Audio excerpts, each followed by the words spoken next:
السلام علیکم میرے پیارے دوستوں، جیسا کہ آپ سبھی دوستوں کو پتہ ہے کہ آج جمعہ کے دن پہلی تاریخ اسلامی مہینے کا نیا سال پہلی تاریخ محرم کا ہے، اور آپ سبھی لوگوں کو یہ بھی پتہ ہے کہ اس محرم کے مہینے میں ہمارے امام علیہ السلام امام حسین رضی اللہ تعالی عنہ کے ساتھ کیسی واقعات ہوا تھا آپ لوگوں کو پتہ ہے۔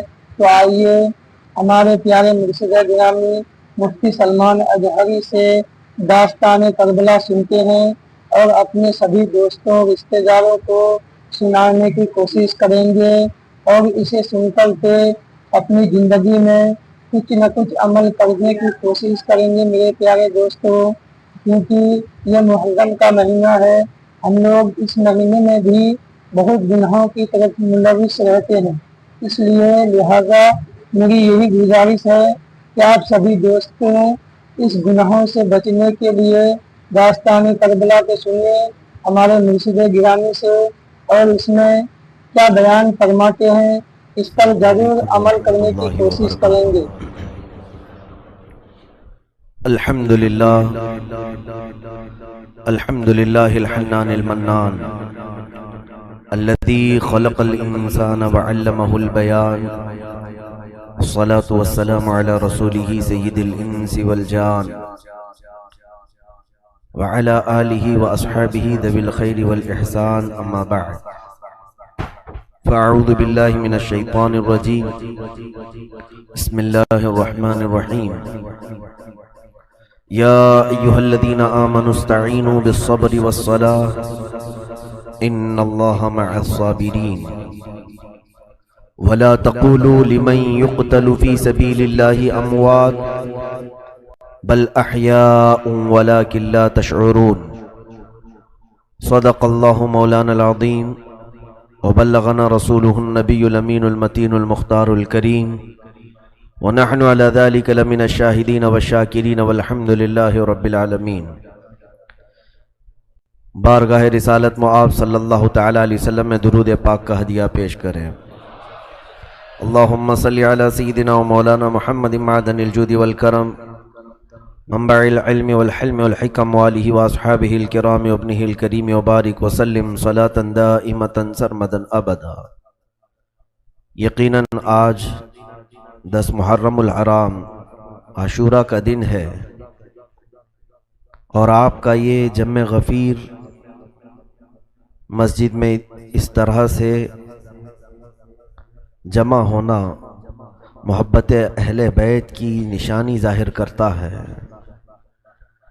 آج ہر سنی گھرانہ حسین کو سننا پسند کرتا ہے، اور آج کے دن بہت ساری فضیلتیں ہیں عاشورہ کی، اور تاریخی اعتبار سے بہت سارے واقعات بھی ہوئے ہیں عاشورہ کو، لیکن ان واقعات کا تذکرہ زیادہ نہیں کیا جاتا، شہادت امام حسین کا تذکرہ زیادہ کیا جاتا ہے، اس لیے کہ دیگر واقعات بھی عبرت کے لیے ہو سکتے ہیں۔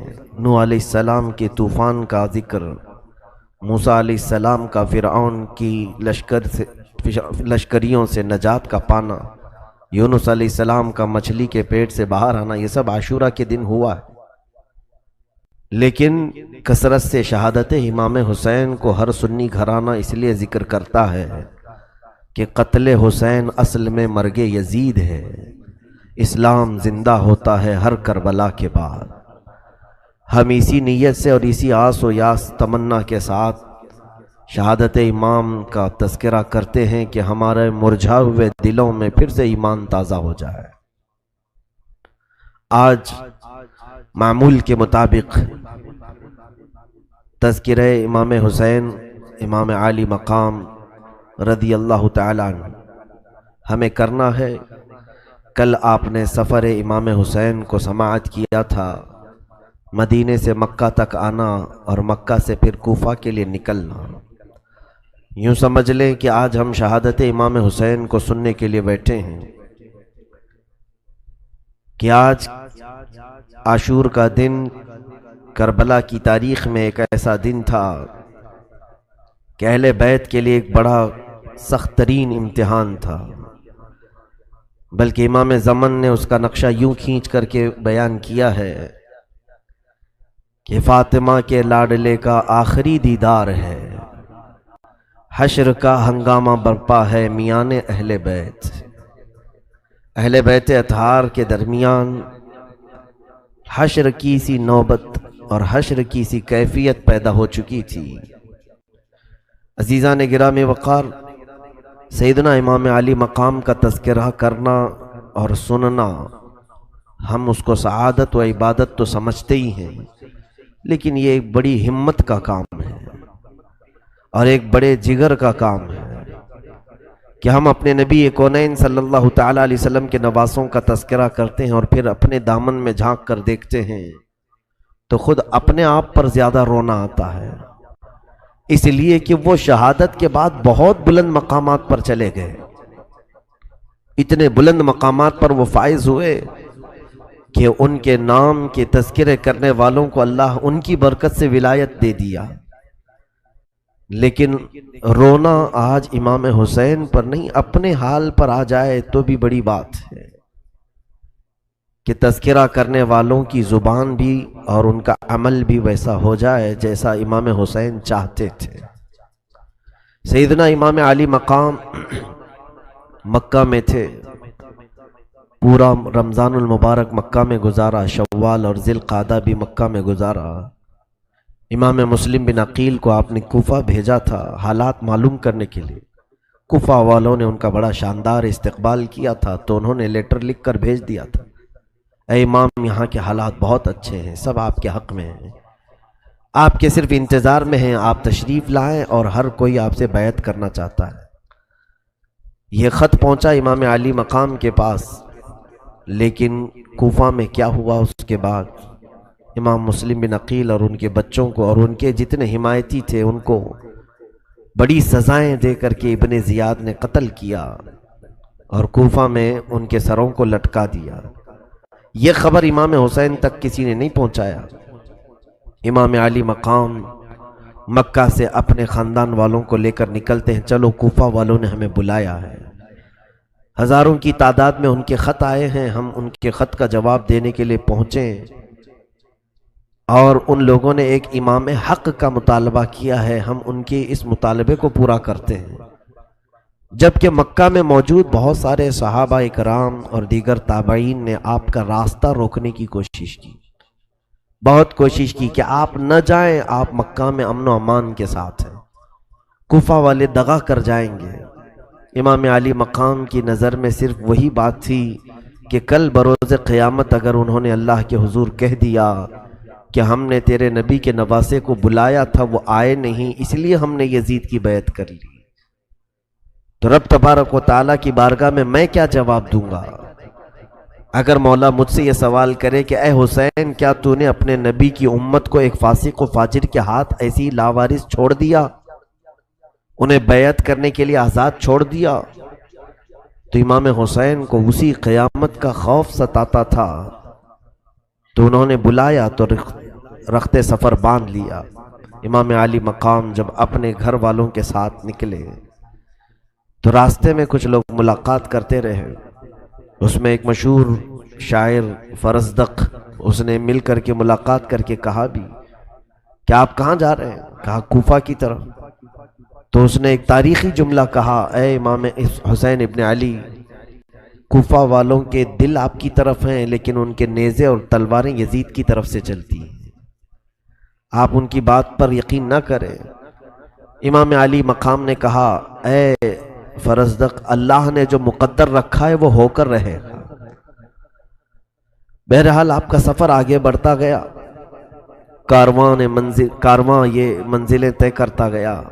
بیچ میں آپ کی سگی بہن زینب رضی اللہ تعالیٰ عنہ کے دو شہزادے عون و محمد چھوٹی عمر میں تھے، وہ اپنے والد کا خط لے کر کے آئے، حضرت عبداللہ بن جعفر کا خط۔ امام علی مقام کو انہوں نے خط لکھا تھا، وہ بہنوی تھے، امام حسین کے سگے بہنوی تھے، عبداللہ بن جعفر حضرت سیدہ زینب کے شوہر، وہ قافلے میں نہیں تھے۔ انہوں نے خط لکھا کہ میں آپ کو روکتا ہوں اللہ کے لیے آپ واپس آ جائیں۔ کوفہ والوں کی نیتیں اچھی نہیں ہیں، اگر ان کے پاس تھوڑی اور سختی کسی نے کر دی تو وہ آپ کے خلاف کھڑے ہو جائیں گے۔ اللہ نہ کرے آپ کے ساتھ اگر کچھ ہو گیا تو پوری دنیا میں اندھیرا چھا جائے گا۔ امام علی مقام کا خط لکھا، امام حسین ابن علی رضی اللہ تعالیٰ عنہ نے اس خط کو رکھا اور اپنے ارادے پر آگے چلتے رہے۔ اونو محمد سے کہا کہ جاؤ اپنے ابا سے ہمارا سلام کہنا اور کہنا عافیت کی دعا کریں، ہم رسول کریم صلی اللہ علیہ وسلم کی امت کی خیر کے لیے نکلے۔ اونو محمد جاتے کہاں؟ انہوں نے کہا مامو جان، ابا نے خط تو لکھا آپ تک پہنچانے کے لیے، لیکن تحفے میں ہم دونوں کو آپ کے حوالے بھی کیا، آپ ہمیں قبول کر لیں۔ وہ دو ننھے سے شہزادے تھے، ان کی عمروں کے متعلق یہ فرمایا گیا کہ وہ 15 سال سے کم کی عمر کے تھے۔ دونوں شریک قافلہ ہوئے، یہ قافلہ چلتا رہا، کوفہ کی طرف جا رہا تھا۔ کوفہ کی ابھی بھی خبر امام علی مقام کو نہیں پہنچی تھی کہ کوفہ والوں نے کیا کیا ہے۔ اسی اثنا میں بیچ میں ایک مقام آتا ہے، وہاں پر حر بن یزید تمیمی ریاحی، یہ ابن زیاد کا معتمد تھا، یزید کی طرف سے اس نے 1000 کا لشکر لے کر امام کا راستہ روکنے کی کوشش کیا۔ ہوا ایسے کہ بیچ راستے میں امام علی مقام نے پڑاؤ کیا ہے، خیمہ ڈالا ہے، تو کوئی گھڑ سوار دوڑتے ہوئے آ رہے تھے، لیکن ان کے چہرے لٹکے ہوئے تھے، بدن جھول رہے تھے۔ امام حسین نے دیکھا کہ اتنا بڑا لشکر آ رہا ہے، تو لشکر کو دیکھا امام حسین نے اپنے لوگوں سے کہا کہ اس لشکر کو روکو، کیا بات ہے پوچھ لو۔